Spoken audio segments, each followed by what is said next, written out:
오늘 우리가 살아가는 이 세상은 영적 전쟁터입니다. 비록 이 세상은 요한복음 16장 33절 말씀처럼 이것을 너희에게 이르는 것은 너희로 내 안에서 평안을 누리게 하려 함이라. 세상에서는 너희가 환난을 당하나 담대하라. 내가 세상을 이기었노라.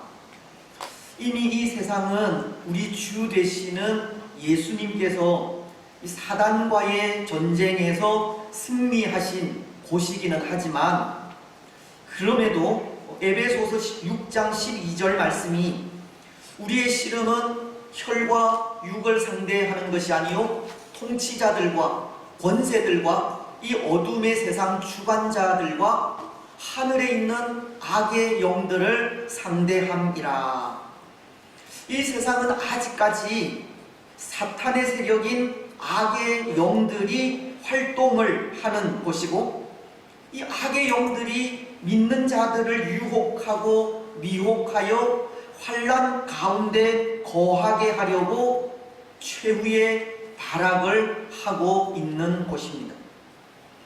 그래서 우리 눈에는 보이지 않지만 우리는 우리를 대적하는 이 사단의 세력과 싸워야 하고, 그렇기에 이 세상은 그 영적인 적들과 싸우는 이 영적 전쟁터인 것입니다.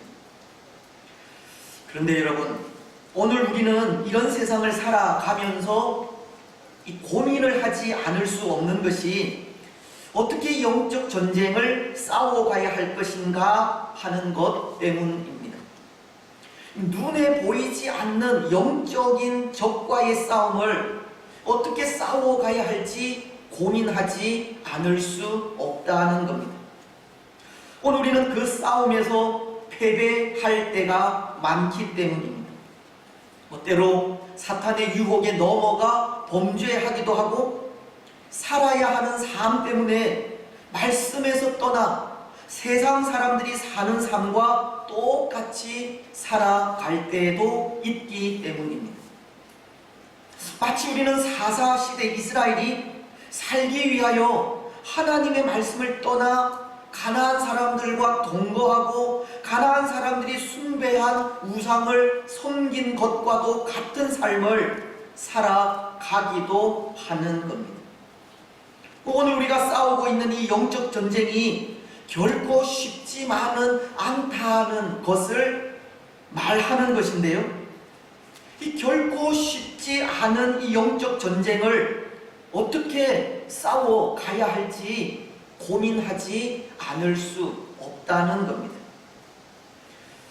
여러분, 오늘 우리는 어떻게 이 영적 전쟁을 싸워가야 하겠습니까? 때로 패배하기도 하고 실패하기도 하며 쓰러지기도 넘어지기도 하는 이 전쟁을 어떻게 이겨갈 수 있겠습니까? 오늘 여러분들은 어떻게 이 영적 전쟁을 싸워가고 있습니까? 모르겠습니다. 때로 우리는 이 영적 전쟁이 눈에 보이는 전쟁이 아니어서 아무런 의미가 없다는 생각을 하고 있을지도 모르겠고, 또 이 영적 전쟁은 이 끝이 없는 전쟁이기에 혹 이 싸움 자체를 포기하고 있을지도 모르겠지만, 이 분명한 것은 요한복음을 통해 예수님께서 하신 말씀처럼 이미 승리하신 예수님을 의지하여 담대히 영적 싸움을 싸워가야 한다는 것입니다. 두려워하지 말아야 하고, 비록 그 싸움에서 패배하고 실패하여 넘어지고 쓰러지는 환난을 당한다 할지라도 중단 없이 그 싸움을 싸워가야 합니다. 오늘날은 사탄이 자기 시대가 끝나가는 줄 알고 이 마지막 발악을 하는 시대이기도 하듯, 우리는 최후 승리를 눈앞에 두고 이 영광스러운 면류관을 얻을 때까지 최선을 다해 싸워가야 하는 것입니다. 사랑하는 여러분, 오늘 우리는 우리가 싸워야 하는 이 영적 전쟁을 끝까지 최선을 다해 싸워 싸워 가시기 바랍니다. 비록 이 전쟁이 힘들고 어렵기는 해도 결코 포기하지 마시기 바랍니다. 이미 이 전쟁에서 승리하신 예수님을 의지하여 끝까지 담대하게 싸우셔서 마침내 승리하시기 바랍니다. 그래서 승리의 기쁨을 찬양하면서 그 영광을 하나님께 돌려드리시기 바랍니다. 여러분, 오늘 우리는 본문을 통해서도 그 영적 전쟁의 이 면모를 볼 수 있는데요. 이스라엘의 사사로 부름받은 기드온과 이 기드온을 대적하는 사탄과의 싸움을 볼 수 있기 때문입니다. 특히 오늘 말씀은 이 사탄이 하는 역할이 무엇인지를 전하면서 이 영적 전쟁의 실체를 보여주고 있습니다. 사탄은 성도들의 마음을 흔들어 믿음 위에 굳게 서지 못하게 하는 겁니다. 즉, 사탄은 성도들 마음 가운데 찾아와 두려움을 심고 하나님을 불신하게 하며 하나된 교회 공동체를 분열시키는 역할을 한다는 것입니다. 먼저 오늘 27절 말씀은 이렇게 기록을 하고 있습니다. 이에 기드온이 종 10사람을 데리고 여호와께서 그에게 말씀하신 대로 행하되 그의 아버지의 가문과 그 성읍 사람들을 두려워하므로 이 일을 감히 낮에 행하지 못하고 밤에 행하니라. 25절을 통해 하나님은 사사로 부르신 기드온에게 그 사명을 맡기시기를 바알의 제단을 헐고 아세라상을 찍은 이후 산성 꼭대기에 가서 여호와 하나님을 위하여 번제를 드리라고 하자 기드온이 그 일이 두려워서 낮에 행하지 못하였다라고 그 마음속에 두려움이 있음을 말씀하고 있습니다. 이 사탄은 사사인 기드온이 그 사명을 감당하지 못하게 두려운 마음을 준 것을 말하고 있는 겁니다. 여러분, 그래도 이 기드온은 하나님의 은혜를 체험한 사람이 아닙니까? 지난 시간을 통해 기드온이 하나님께 주 되시는 표징을 보여달라고 그 은혜를 간구하며 나아갔을 때 하나님은 오늘 말씀을 통해 기드온의 간구를 들으시고 주 되시는 표징을 보여주고 있기 때문입니다. 우리가 읽지 않은 22절은 이렇게 말씀하십니다. 기드온이 그가 여호와의 사자인 줄을 알고 이르되 슬프도소이다. 주 여호와여, 내가 여호와의 사자를 대면하여 보았나이다 하니. 기드온은 자신을 사사로 부르신 분이 하나님이시면 하나님 되시는 표징을 보여달라고 요구하였고, 하나님은 그런 기드온이 드리는 제사 가운데 임하셔서 그 제사를 연락하심으로 기드온을 사사로 부르신 분이 하나님이신 것을 보여주시는 겁니다. 그래서 24절은 여호와 샬롬이라고 기드온은 하나님 주시는 평안을 누리고 담대하게 되었다는 것을 전해주고 있습니다.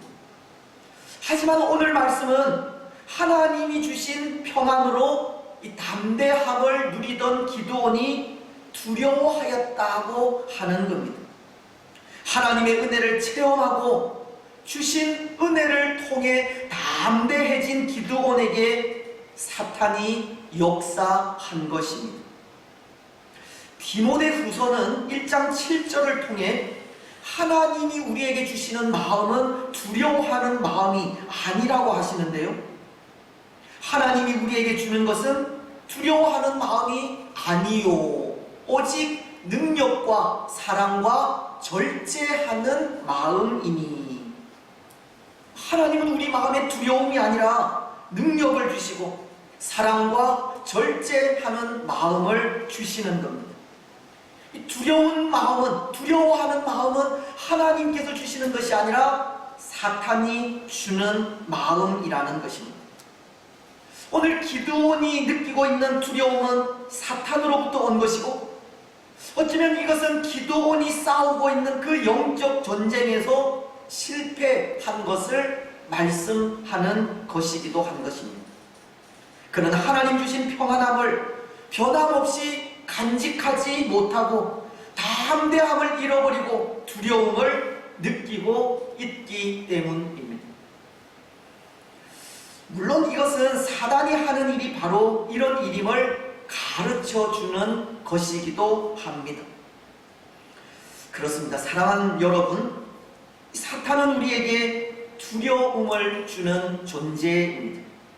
받은 은혜를 빼앗아 가는 존재이고, 우리가 누리는 평안함을 이 불안감으로 바꾸어 버리는 존재입니다.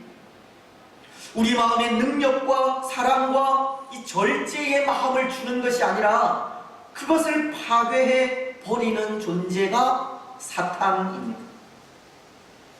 오늘 우리는 우리에게 두려움이 찾아올 때, 마음에 불안감을 느낄 때, 우리 속에 능력과 사랑과 이 절제의 마음이 사라질 때, 그 모든 것이 다 사탄의 역사인 것을 아시기 바랍니다. 예수 그리스도 안에 있어도 우리의 믿음이 흔들리고 참된 평안을 누리지 못할 때, 그것 역시도 사탄의 역사임을 아시기 바랍니다. 두려움과 불안과 흔들리는 믿음과의 싸움이 우리의 대적인 이 사탄과의 이 영적 전쟁임을 아시고, 그것들과 맞서 담대하게 싸워 가시기 바랍니다. 이미 승리하신 예수님을 의지하며 담대히 싸워 가십시오. 그래서 그 싸움을 통해 모든 불안과 두려움을, 또 불신앙을 이겨 가시고 마침내 승리하셔서 하나님 주시는 참된 평안을 누리시기 바랍니다. 또 하나, 말씀은 사단의 역할이 이 교회 공동체를 이 분열시키는 역할임을 전하고 있는데요, 분쟁을 통해 교회의 일치를 깨뜨려 하나님의 일을 방해하는 것이 사탄의 역할이라는 겁니다. 오늘 30절은 이렇게 말씀하고 있기 때문입니다. 성읍 사람들이 요아스에게 이르되 내 아들을 끌어내라. 그는 당연히 죽을지니 이는 바알의 제단을 파괴하고 그 곁에 아세라를 찍었음이니라 하니.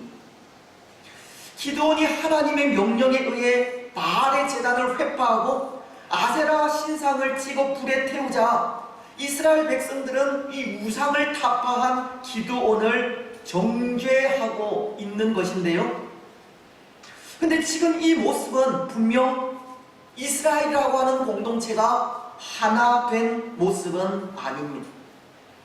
이스라엘이라고 하는 민족이 같은 생각과 같은 마음으로 한 곳을 향해 나아가고 있는 모습이 아니라는 것입니다. 이것은 분명 분열입니다. 하지만 하나님은 에베소서 4장 2절과 3절을 통해 분명히 말씀하신 것이 성령이 하나 되게 하신 것을 힘써 지키라는 겁니다. 말씀은 이렇게 기록하고 있기 때문입니다.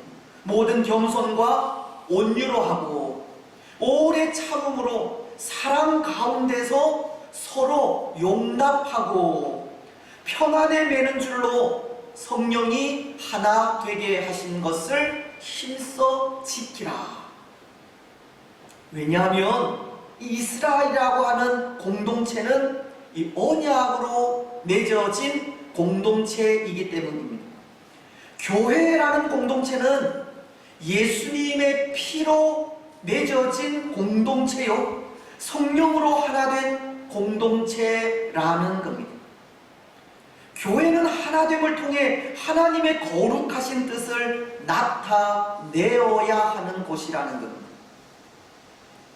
하지만 사탄은 교회의 하나됨을 방해하는 존재인 것이 교회가 이 땅 위에 하나님의 거룩하신 뜻을 나타내는 것을 좋아하지 않기 때문입니다. 하나된 교회를 통해 이 땅 위에 참된 빛이 비치고 부패하고 패역한 것이 정화되어 새로워지는 것을 싫어하기 때문입니다. 사탄은 분쟁과 분열을 통해 하나님의 교회가 사분 오열 나뉘어지는 것을 좋아하고, 반목과 질시를 통해 그리스도의 몸인 교회가 갈기갈기 찢겨 나아가는 것을 좋아하기 때문입니다. 오늘 말씀도 그렇지 않습니까? 기드온이 거짓된 신 바알의 제단을 파괴하고 아세라 신상을 찍어 불로 태워 거룩한 하나님의 나라를 세우려고 하자 사탄은 그 일을 막으려 하고 있기 때문입니다. 사람들을 통해 이 기드온을 죽이려 하고, 그것을 통해 이스라엘이라고 하는 공동체는 이 갈기갈기 찢겨지고 있기 때문입니다. 오늘 이스라엘은 사탄에 의해 그 하나됨을 잃어가고 있는 겁니다. 그런데 여러분, 하나님은 이스라엘의 역사 속에서 이런 일을 심판하신 적이 있습니다. 출애굽한 이스라엘이 광야에서 고라의 무리들로 인해 분열되고 당을 지어 모세와 아론을 대적할 때 하나님은 땅을 가르시고 당을 지은 자들을 산채로 음부에 내려가게 하셨기 때문입니다. 민수기서가 16장 33절을 통해 그것을 증거하십니다. 그들과 그의 모든 재물이 산채로 스올에 빠지며 땅이 그 위에 덮이니 그들이 회중 가운데서 망하니라. 뿐만 아니라 그들과 동조하여 이 모세와 아론을 대적하던 250명의 무리들도 향로에서 불이 나오게 하여 그 모두를 불태워 죽이셨습니다. 그리고는 그 향로를 쳐서 제단을 쌓는 이 편처를 만들어 이스라엘에게 표가 되게 하셨는데요, 이스라엘이 다시는 당을 지어 분열하지 않도록 하시기 위해서입니다. 분열을 통해 교회가 거룩한 사명을 잃어버릴까 하는 염려 때문입니다. 참 안타까운 것이 오늘 이 땅의 교회도 사상과 이념으로 분열되어 하나를 이루지 못하는 모습이 있다는 것인데요, 어쩌면 그것도 사탄이 하는 역할이 아닌가 생각해 봅니다. 유다서는 1장 19절을 통해 이렇게 말씀하고 있습니다. 이 사람들은 분열을 일으키는 자며 육에 속한 자며 성령이 없는 자니라. 성령으로 하나 되게 하신 교회를 힘써 지켜가지 않는 자들에 대해 하나님의 말씀은 성령의 사람들이 아니라고 하시는 겁니다. 그들은 육에 속한 자들이고 사탄에게 속한 자들입니다. 일치가 아니라 분열을 일으키는 자들은 하나님께 속하지 않은 겁니다. 여러분, 오늘 우리는 사단에게 속하여 교회를 분열시키는 것이 아니라 성령에 속하여 성령이 하나 되게 하신 교회를 더욱 힘써 지켜 가시기를 바랍니다. 교회로서 하나 되어 하나님의 거룩하신 뜻을 이루어 가기를 원할 때 겸손함과 온유함을 가지시고 오래 참음과 사랑으로 서로를 용납하시기 바랍니다. 또한 그 하나됨을 위해 갈라디아서 2장 5절이 너희 안에 이 마음을 품으라 곧 그리스도 예수의 마음이니 라고 말씀하시듯 우리 안에 예수님의 마음을 품으시기 바랍니다. 그래서 그 마음으로 더욱 하나 되는 교회가 되시기를 바랍니다. 이제 마지막, 오늘 본문이 전하는 사탄의 역할은, 사탄은 우리 마음에 이 의심을 준다는 것입니다. 그래서 그것으로 주의 백성들을 걱정하게 하고 근심하게 한다는 것인데요. 오늘 36절 이하의 말씀이 그것을 전해주고 있습니다. 특히 36절로 37절은 이렇게 말씀하고 있지 않습니까? 기드온이 하나님께 여쭈되 주께서 이미 말씀하신 같이 내 손으로 이스라엘을 구원하시려거든 보소서. 내가 양털 한 뭉치를 타작 마당에 두리니 만일 이슬이 양털에만 있고 주변 땅은 마르면 주께서 이미 말씀하신 같이 내 손으로 이스라엘을 구원하실 줄을 내가 알겠나이다 하였더니, 지금 기드온은 하나님에 대해 이 확신이 서지 않는 모습을 보입니다.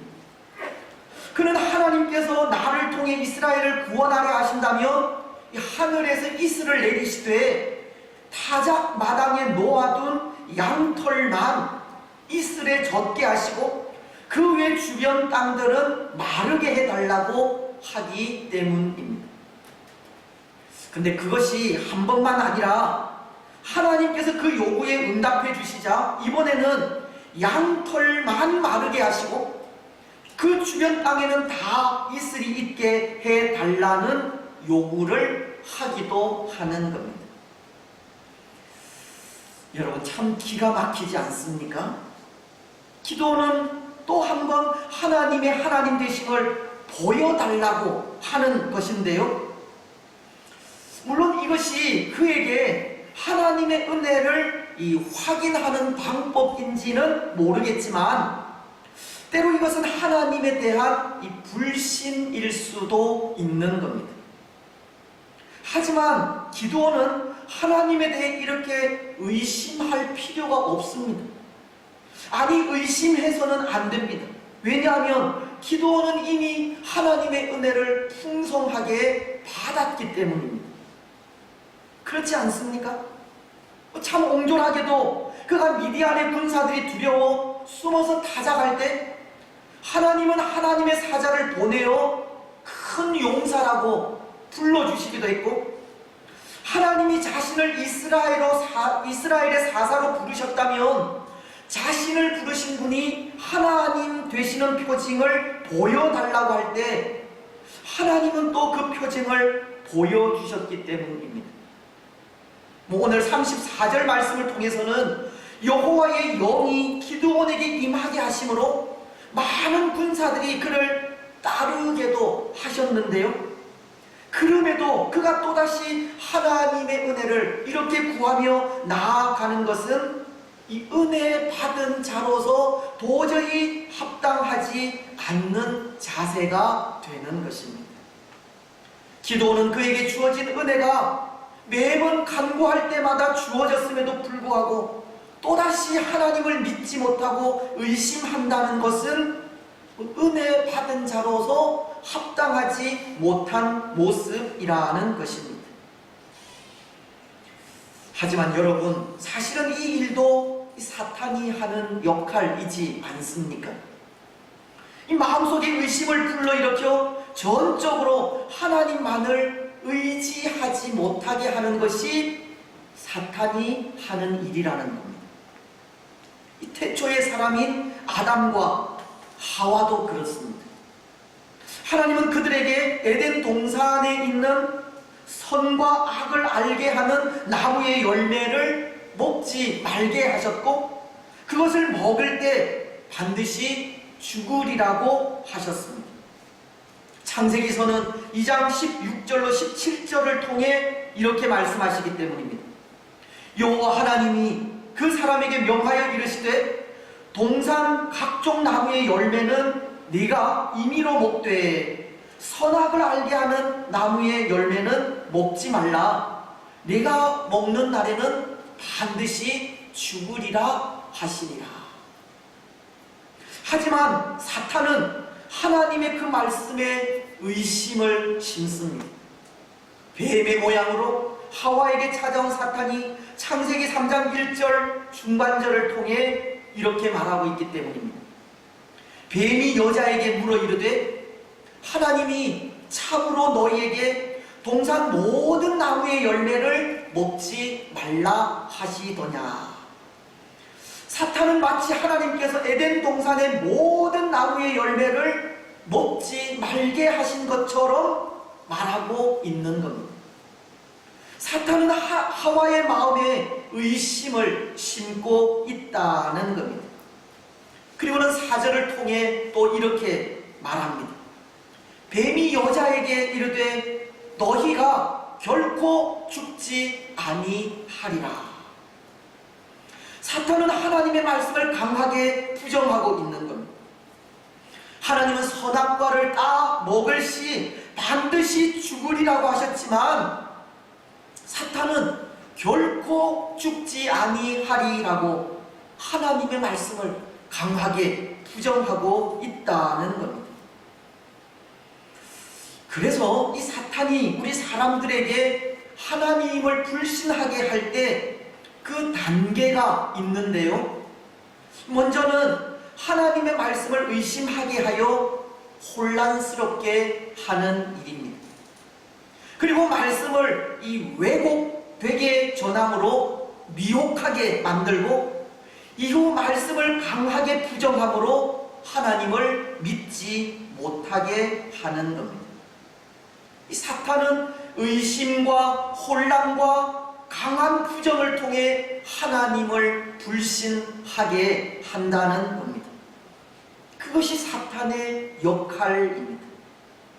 때로 예수님의 동정녀 탄생을 의심하게 하고 속죄를 위한 예수님의 그 십자가를 믿지 못하게 하며 예수님의 죽음과 부활과 승천을 인정하지 않게 하는 것이 다 사탄이 하는 일입니다. 어쩌면 오늘날도 그럴 수 있습니다. 이 사탄이 교회를 참소하는 겁니다. 마치 사탄이 하나님께 나와 욥을 참소하기를 욥기 1장 9절을 통해 이렇게 참소하는데요. 사탄이 여호와께 대답하여 이르되 욥이 어찌 까닭 없이 하나님을 경외하리이까. 하나님 앞에 온전하고 정직하며 악에서 떠난 욥에 대해 사탄은 하나님께서 그에게 복을 주셨기 때문이라고 하면서 그에게 주신 모든 것을 다 빼앗아 가시면 그가 틀림없이 하나님을 욕하게 될 것이라 참소하고 있듯이 오늘 교회에 대해서도 교회가 세상으로부터 비난을 받고 마치 교회가 이 질병의 전파자인 것처럼 생각하게 하며 교회는 이 땅에서 없어져야 할 것으로 매도하는 것이 다 하나님을 불신하게 하려는 이 사탄의 참소가 아닌가 한다는 겁니다. 그것을 통해 예수님의 동정녀 탄생을 의심하게 하고 속죄를 위한 예수님의 십자가를 믿지 못하게 하며 예수님의 죽음과 부활과 승천을 인정하지 않게 하려는 이 사탄의 강한 역사가 아닌가 한다는 것입니다. 하지만 여러분, 요한계시록은 12장 10절을 통해 이렇게 말씀하십니다. 내가 또 들으니 하늘에 큰 음성이 있어 이르되 이제 우리 하나님의 구원과 능력과 나라와 또 그의 그리스도의 권세가 나타났으니 우리 형제들을 참소하던 자가 쫓겨났고 성도들을 참소하고 의심을 주는 사탄은 주의 그리스도의 권세가 나타날 때 반드시 그 정체가 드러나 쫓겨나게 됩니다. 사탄의 참소와 거짓된 고소는 예수 그리스도의 보혈을 통해 더 이상 역사할 수 없게 된다는 것입니다. 요한계시록은 12장 11절을 통해 또 이렇게도 말씀하시기 때문입니다. 또 우리 형제들이 어린 양의 피와 자기들이 증언하는 말씀으로서 그를 이겼으니 그들은 죽기까지 자기들의 생명을 아끼지 아니하였도다. 예수 그리스도의 보혈을 통해 또 죽기까지 생명을 아끼지 않고 붙들고 나아간 하나님의 말씀을 통해 다시는 사탄이 역사하지 못하게 된다는 것입니다. 사랑하는 여러분, 사탄이 우리에게 주는 의심을 이길 수 있는 길은 끝까지 주의 보혈을 의지하는 일입니다. 생명을 아끼지 않고 하나님의 말씀을 지키며 살아가는 일입니다. 때로 사탄은 우리에게 의심을 주고 혼란을 주며 미혹하게 하여 하나님을 불신하게 하지만 그 불신을 이기는 길은 예수 그리스도의 보혈을 의지하는 일이고 끝까지 말씀을 붙들고 살아가는 일입니다. 오늘 우리는 우리를 위해 흘려주신 예수님의 그 보배로운 피를 더욱 의지하며 나아가시기 바랍니다. 하나님의 말씀을 끝까지 붙들고 말씀을 신뢰하며 나아가시기 바랍니다. 그래서 사탄의 그 미혹과 의심을 물리치고 말씀 안에서 믿음으로 더욱 굳게 서서 살아가시기 바랍니다. 이제 말씀을 맺겠습니다. 사랑하는 여러분, 오늘 우리가 사는 이 세상은 이 영적 전쟁터입니다. 비록 우리 눈에는 보이지 않지만 우리는 날마다 우리를 대적하는 사탄의 세력과 싸우고 있기 때문입니다. 우리 마음에 찾아오는 이 두려움이 그것이고 하나님을 의심하게 하는 의심도 그것이며 하나된 교회를 분열시키는 분열도 우리가 싸워가야 하는 영적 전쟁이기 때문입니다. 때로 우리는 이런 것들이 우리가 싸워가야 하는 영적 전쟁인지 알지 못하고 속수무책으로 무차별적인 공격을 당하기도 하지만 사탄은 바로 이런 것들로 공공연하게 우리를 공격한다는 것을 인지해야 하고 그렇게 알게 모르게 찾아오는 이 두려움과 의심과 분열에 맞서 당당하게 싸워가야 하는 겁니다. 이미 승리하신 예수 그리스도를 의지하여 담대히 싸워가야 합니다. 사랑하는 여러분, 우리가 싸워가야 하는 이 영적인 전쟁, 최후 승리를 얻을 때까지 담대하게 싸워가시기 바랍니다. 중도에 중단하지 마시고 끝까지 최선을 다해 싸우시기 바랍니다.